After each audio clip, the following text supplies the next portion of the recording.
friends, welcome to Angel Tailoring and Designer class. இன்னைக்கு இந்த வீடியோல நம்ம என்ன பார்க்க போறோம் அப்படினா ஆல்ரெடி வந்து சார்ட் மார்க்கிங் என்னோட மெஷர்மென்ட்ல சார்ட் மார்க்கிங் நம்ம பார்த்துட்டோம். பேக் அண்ட் ஃப்ரண்ட் பார்க்கல அப்படினா டிஸ்கிரிப்ஷன் பாக்ஸ்ல லிங்க் கொடுக்குறேன், செக் பண்ணி பாருங்க. பிகினர்ஸ் லேர்ன் பண்ணிக்கிற மாதிரி ரொம்பவே ஈஸியா சொல்லி கொடுத்திருப்பேன். சோ அதுல வந்து நம்ம ப்ளவுஸ் இப்போ கட் பண்ண போறோம். சேம் அதே மெஷர்மென்ட்ல ப்ளவுஸ் கட் பண்ண போறோம். இந்த சாரிக்கான ப்ளவுஸ் தான். இந்த சாரி நிறைய நீங்க பார்த்திருப்பீங்க, ஆன்லைன்லயுமே இருக்கு.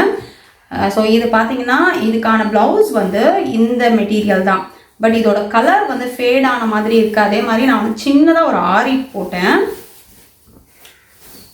ஸோ உங்களுக்கு தெரியுதான்னு தெரியல. ஸோ இந்த ஆரி ஒர்க் போட்டேன். இந்த த்ரெட்ஸ் எல்லாமே வந்து இந்த மாதிரி பிரிஞ்சு வந்துச்சு. ஸோ ரொம்ப லோ குவாலிட்டியாக இருக்குது. லைட் கலருமே வந்து ரொம்ப லைட்டாக இருக்குது. அப்படிங்கிறதால இந்த ஆரி போட்டதை நான் அப்படியே வச்சுருவேன். இதுவுமே நான் ப்ளவுஸ் ஸ்டிச் பண்ண போகிறேன். பட் இது வந்து அந்த அளவுக்கு ஒர்த்தாக இருக்குமா அப்படின்னு தெரியல. அதனால நான் விட்டுட்டேன். ஃபுல்லாக த்ரெட்டெல்லாம் வந்து அப்படியே விலகிடுச்சு.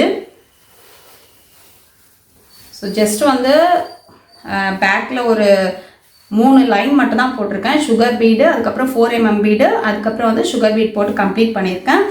சிங்கிள் பீடும் அதுக்கப்புறம் ஒரு சுகர் பீடும் போட்டு புட்டாஸ் போட்டிருக்கேன் சின்ன சின்னதாக. ஃப்ரண்ட்டும் அதே மாதிரி தான் கம்ப்ளீட் பண்ணியிருக்கேன். செயின் ஸ்டிச் போட்டுட்டு ஒரு பார்டர் மாதிரி மட்டும் ரெடி பண்ணியிருக்கேன். ஸ்லீவுக்குமே அதே தான் பண்ணியிருக்கேன். சேம் போட்டு கம்ப்ளீட் பண்ணியிருக்கேன். பட் இது வந்து எனக்கு ஒரு டவுட்டாக இருக்குது. நம்ம வந்து ரிஸ்க் எடுத்து தைக்கிறது வேஸ்ட்டோ அப்படின்னு தோணுது. அதனால நான் தனியாக வந்து கொஞ்சம் டார்க் கலராக இருக்க மாதிரி, ஏன்னா இது வந்து லைட் கலர் இல்லையா. ஸோ அந்த ப்ளவுஸ் பீஸுமே ஒரு மாதிரி லைட்டாக கொடுத்துருக்காங்க. ஸோ இந்த சாரீ வாங்கியிருக்கிறவங்களுக்கு தெரியும் அதோட ப்ளவுஸ் வந்து ரொம்ப லைட் கலர் அப்படின்னு. அதாவது பழைய துணி மாதிரி இருக்குது. சொல்லணும்னா பழைய துணி மாதிரி இருக்குது. அதனால அதை ஸ்டிச் பண்ணி போடுற அந்த விருப்பமே வரல. ஸோ அதனால் நான் சில்க் காட்டன் மெட்டீரியல் வாங்கியிருக்கேன். இதில் தான் நம்ம ஸ்டிச் பண்ண போகிறோம். நம்ம சார்ட்டில் என்னென்ன மெஷர்மெண்ட் போட்டோமோ அதே மெஷர்மெண்ட் தான் போட போகிறோம். ஃபர்ஸ்ட் வந்து கிராஸாக இருக்குது அப்படிங்கிறதால நம்ம ஸ்ட்ரைட் பண்ணிக்கலாம்.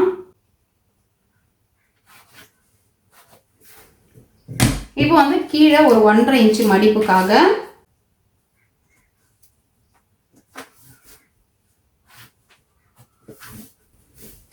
லெங்க்த்து 13.5 இன்ச்சு, தையலோடு சேர்த்து 13.5 இன்ச்சு.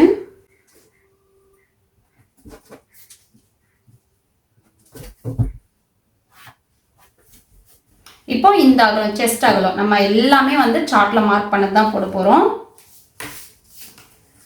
8.75, அதுக்கப்புறம் ஒரு 1.5 இன்ச்சு.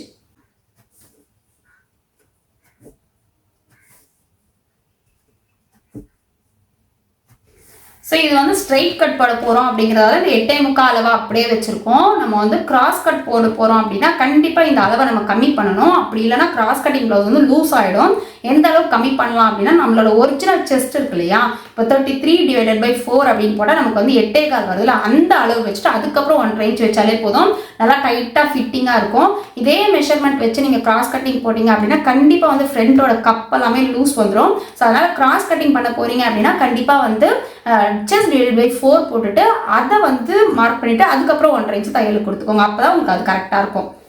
ஸோ இப்போ இதில் லைன் போட்டுக்கலாம்.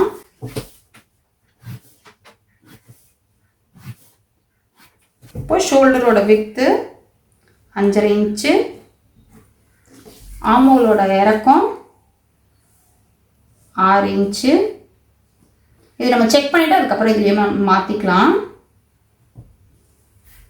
ஸோ அதே 5.5 இங்கே வச்சு நான் மார்க் பண்ணிடுறேன்.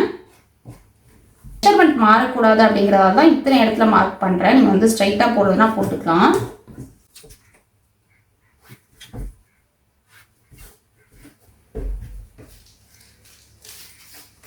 இப்போ கழுத்தோட அகலம் நான் 2.5 இன்ச்சுக்கு கொஞ்சம் கம்மியாகவே எடுத்துக்கிறேன். 1 பாயிண்ட் கம்மியாக எடுத்திருக்கேன். நெக்கோட இறக்கம் ஒரு 7.5 இன்ச் அளவுக்கு எடுத்துக்கலாம். எடுத்தாச்சு. இப்போ இது நம்ம லைன் போட்டு ஷேப் கொடுத்துக்கலாம்.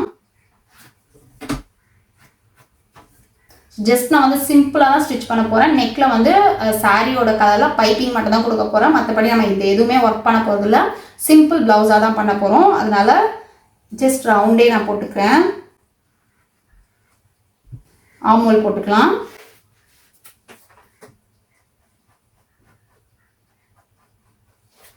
சரி, இப்போ ஆமோல் சுற்றி நம்ம மெஷர் பண்ணி பார்த்துக்கலாம். நம்ம தையல் வந்து இந்த அளவுக்கு போடுவோம், எந்த அளவுக்கு தையல் போடுவோமோ அந்த அளவு நம்ம லைன் போட்டுட்டு, அதுக்கப்புறம் நான் சொன்ன மாதிரி என்னோட மெஷர்மெண்ட்டில் ஆமோல் 15 இருந்தது. அதில் பாதி அப்படின்னும் போது 7.5 இன்ச். 7.5ன்றது 7.75 8 இன்ச். அதாவது கொஞ்சம் லூஸாக போடுவீங்க அப்படின்னா 7.5ன்றது 7.75 8 இன்ச்சாக இருக்கலாம். இல்லை கரெக்டாக ஃபிட்டிங்காக தான் எனக்கு வேணும் அப்படின்னா கரெக்டாக 7.5 இன்ச் வர மாதிரி வச்சுக்கலாம். நான் வந்து இப்போலாம் நான் ஆல்ரெடி சொன்ன மாதிரி கொஞ்சம் லூஸாக போட ஸ்டார்ட் பண்ணியிருக்கேன். அதனால் எனக்கு கொஞ்சம் லூஸாக தேவைப்படுது. ஸோ நம்ம செக் பண்ணி பார்த்துக்கலாம். இங்கே பார்த்தீங்கன்னா எனக்கு 7.75க்கு ஒரு பாயிண்ட் அதிகமாக இருக்குது. ஸோ எனக்கு வந்து இது ஓகே தான். உங்களுக்கு ஒரு 33 சைஸில் இருக்கீங்க, உங்களோட எல்லா 33 சைஸ்க்கும் ஆமோல் சைஸு 15 தான் வருமா அப்படின்னு கேட்டிங்கன்னா அப்படியெல்லாம் இல்லைங்க. அதை ஃபஸ்ட்டு புரிஞ்சுக்கோங்க. இதுதான் டெய்லரிங்கில் நம்ம பண்ணுற பெரிய மிஸ்டேக்கே. ஒரு 34 சைஸ் இருக்கிறவங்களுக்கு எல்லா மெஷர்மெண்ட்டும் 34 சைஸில் ஒன்றா வருமானா கண்டிப்பாக வராது. கண்டிப்பாக அவங்களோட பஸ்ட் மெஷர்மெண்ட் மாறும், அதே மாதிரி ஆமோல் மெஷர்மெண்ட் மாறும், அதே மாதிரி வந்து கையோட சுற்றளவு அதுவும் கண்டிப்பாக மாறும். மேக்ஸிமம் பார்த்தீங்கன்னா கொஞ்சம் ஏஜ் ஆகும்போது அந்த ஆமோல் கிட்டலாம் வந்து கொஞ்சம் சதை அதிகமாகிட்டு அது கொஞ்சம் லூஸ் கொடுத்துரும். அப்படிங்கிறதால கண்டிப்பாக கொஞ்சம் ஏஜ் ஆகும்போது அந்த ஆமோல் சுற்று அதிகமாகும். இதே சின்ன பிள்ளைங்களா இருக்கிறாங்க, ஒரு 33 சைஸில் இருக்கிறாங்க அப்படின்னா அவங்களோட ஆமோல் ரவுண்ட் வந்து கம்மியாக தான் இருக்கும். ஸோ அவங்களுக்கு வந்து இதை நீங்கள் கம்மியாக போட்டாலே போதும். இப்போ 33 நான் சொல்லிட்டேன் அப்படிங்கிறதால நீங்கள் வந்து இந்த மெஷர்மெண்ட்டையும் 6 தான் வைக்கணும் அப்படின்னு அவசியம் இல்லை. கண்டிப்பாக நீங்கள் மெஷர் பண்ணி பார்த்துக்கோங்க. உங்களோட ஆமோல் சுற்று எவ்வளோ இருக்கோ அதுக்கேற்ற மாதிரி இதை அட்ஜஸ்ட் பண்ணிக்கோங்க. கண்டிப்பாக அது டிஃபர் ஆகும். எல்லாருக்கும் ஒரே மெஷர்மெண்ட் வராது. ஃபஸ்ட்டு அது புரிஞ்சுக்கோங்க. டெய்லரிங் பண்ணும்போது இதை நம்ம கண்டிப்பாக புரிஞ்சுக்கணும். இப்போ ஃப்ரண்ட் மார்க்கிங் பார்த்துடலாம். ஃப்ரண்ட் மார்க்கிங் வந்து ஃப்ரண்ட் ஹைட்டு, அதுக்கப்புறம் இந்த அகலம், இதில் எவ்வளோ வச்சோமோ அதே அகலம் இங்கே வைக்க போகிறோம். ஸோ ஃப்ரண்ட் ஹைட் அப்படிங்கிறத நம்ம ஆல்ரெடி கால்குலேட் பண்ணி வச்சுருந்தோம். 11 இன்ச்சஸ் வந்தது, அதோட ஒரு 1 இன்ச் ஆட் பண்ணால் 12 இன்ச்சு. 12 இன்ச் வச்சு மார்க் பண்ணிக்கலாம். அதுக்கப்புறம் இந்த அகலம் அதே 8.75 ப்ளஸ் 1.5.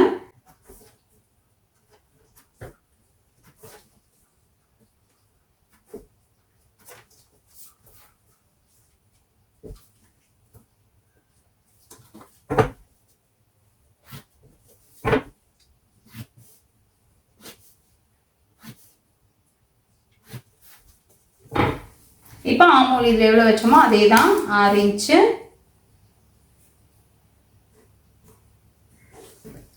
இங்கே வந்து 5.5 இன்ச் வச்சோம்ல, இங்கே இருந்து ஒரு 1/4 இன்ச்சு கம்மி பண்ணிக்கலாம். ஷேப் கொடுக்கறதுக்காக 5.25 மார்க் பண்ணிக்கலாம். இந்த இறக்கம் அதே 6 இன்ச்சு வச்சு நம்ம லைன் போட்டுக்கலாம்.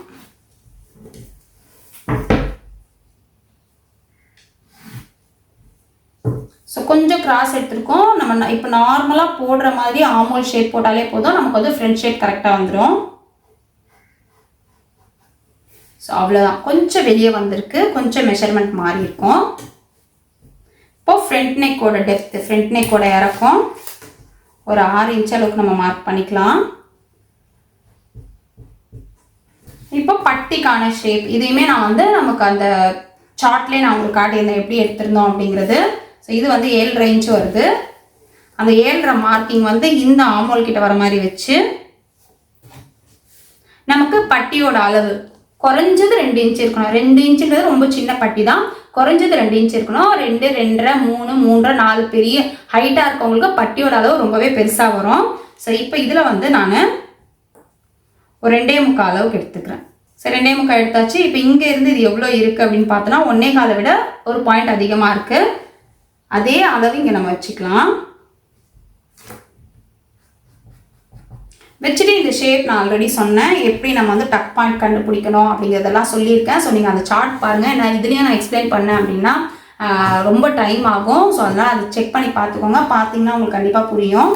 ஸோ இப்போ டக் பாயிண்ட் வந்து நம்மளோட மெஷர்மெண்ட்டில் 8.5 இன்ச்சு தையல் போக அதுக்கு கீழே ஒரு 8.5 இன்ச்சு நம்ம மார்க் பண்ணிக்கலாம். ஸோ ஜஸ்ட் வந்து அந்த மிடில் நம்ம மார்க் பண்ணியிருக்கோம். அப்போ இங்கே இருந்து நமக்கு எவ்வளோ டிஸ்டன்ஸ் வரும் அப்படின்னா chest divided by 4. So chest divide by 4னா நமக்கு 8.25 வருது. 8.25 பாதி அப்படின்னும் போது நமக்கு 4.1 அந்த மாதிரி வரும். ஸோ நம்ம வந்து 4 இன்ச் அளவுக்கு எடுத்துக்கலாம். இங்கே இருந்து ஒரு 4 இன்ச் அளவுக்கு மார்க் பண்ணோன்னா இதுதான் டிஸ்டன்ஸ், அதாவது டக் பாயிண்டோட நிப்பிள் பாயிண்டோட டிஸ்டன்ஸ். ஸோ அந்த மிட் பாயிண்டோட டிஸ்டன்ஸ் இதுதான். இதுக்கு வந்து நமக்கு தையலுக்கும் போயிடும் அப்படின்னும் போது நமக்கு வந்து இந்த இடத்துல கரெக்டாக வந்து நின்றுடும். ஸோ இங்கே நம்ம மார்க் பண்ணியாச்சு. இப்போ இங்கே மார்க் பண்ணிவிட்டு ஸ்ட்ரைட்டாக கோடு போட்டுக்கலாம். ஸ்ட்ரைட்டாக கொஞ்சம் கீழே இறக்கி நான் போட்டிருக்கேன். இதை வந்து நீங்கள் இப்படியே கூட போட்டுக்கலாம். இங்கே பாருங்கள், இப்படியே கூட ஒரு 1/4 இன்ச்சு இறக்கத்தில் இங்கே வந்து முடிகிற மாதிரி இருக்கணும். இப்படியும் போட்டுக்கலாம்.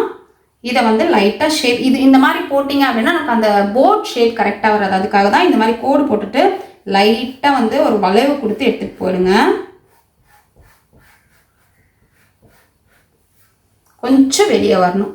இது வந்து சின்ன மெஷர்மெண்ட்டுங்க அப்படிங்கிறதால உங்களுக்கு இந்த அளவுக்கு வந்தால் போதும். பெரிய மெஷர்மெண்ட்டெல்லாம் போகிறீங்க 40+ எல்லாம் போகிறீங்கன்னா கண்டிப்பாக இதை விட ஒரு 1.5 இன்ச்சு 2 இன்ச் அளவுக்கே அதிகமாக எடுத்துக்கோங்க. அப்போ தான் உங்களுக்கு இடுப்பு கிட்ட நீங்கள் ஜாயின் பண்ணும்போது ஷார்ட்டேஜ் இல்லாமல் இருக்கும்.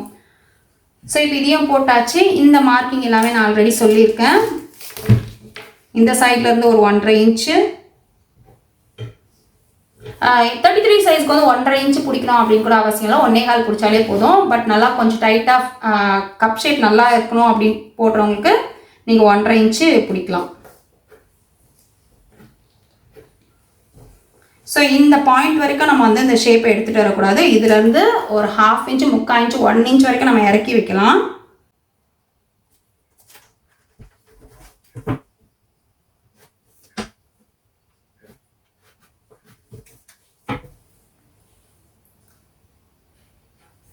நெக்ஸ்ட் நம்ம ஃபஸ்ட்டு போட்டுக்கலாம்.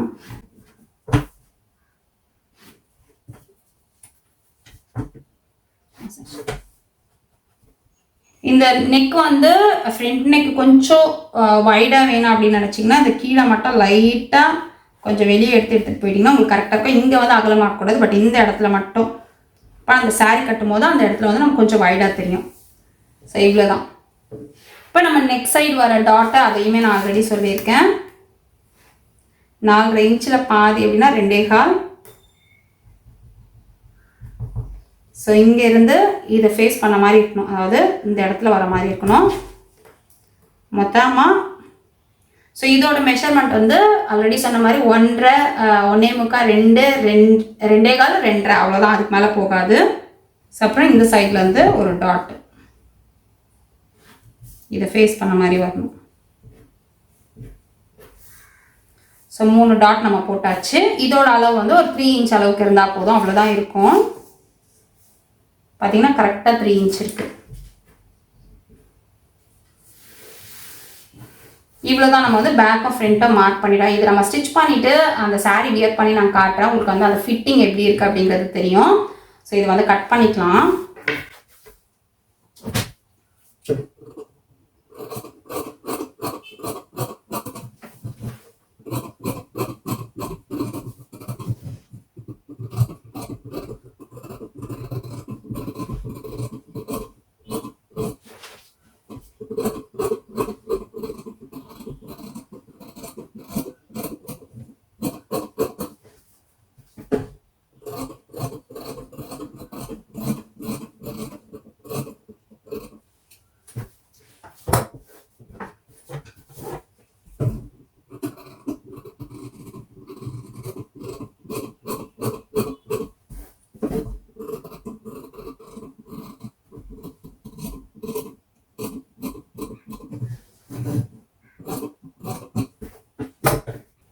ஸோ இப்போ இதில் நம்ம நாட்ச் போட்டுக்கலாம். 2 லைன் இருக்கு இல்லையா? ஸோ அதெல்லாம் நாட்ச் போட்டுக்கலாம். அது இல்லாமல் இங்கே வந்து ஓப்பன் பண்ணிடலாம். ஸோ நாட்ச் வந்து குட்டியாக அப்படி மடக்கி சின்னதாக ஒரு கட்டு தையல் இங்கே வரணும்னு தெரியறதுக்காக. அதே மாதிரி இதுலேயும் ஃப்ரண்ட் ஓப்பன் பண்ணுறதுக்கு கொஞ்சம் கிராஸ் இங்கே ஒரு 1/4 இன்ச்சு எடுத்து அப்படியே எடுத்துகிட்டு போயிடலாம். ஸோ அவ்வளோதான். இந்த மார்க்கிங் எல்லாமே வந்து நீங்கள் கொஞ்சம் டார்க்காக போட்டுட்டீங்க அப்படின்னா உங்களுக்கு பின்னாடியே வந்துடும். ஸோ கொஞ்சம் டார்க்காக போடணும். அப்படி இல்லைன்னா ட்ரேசிங் வீல் அப்படின்னு ஒன்று இருக்கு, அதில் நம்ம போட்டாலுமே வந்துடும். ஸோ இந்த மார்க்கிங் எங்கே வரணும் அப்படின்னு பார்த்தீங்கன்னா இங்கே பாருங்கள்.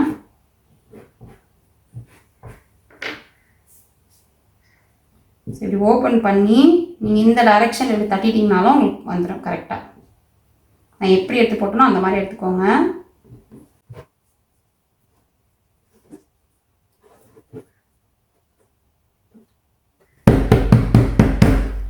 டேப் பண்ணிட்டா நமக்கு வந்து அந்த மார்க்கிங் இங்கே வந்துடும்.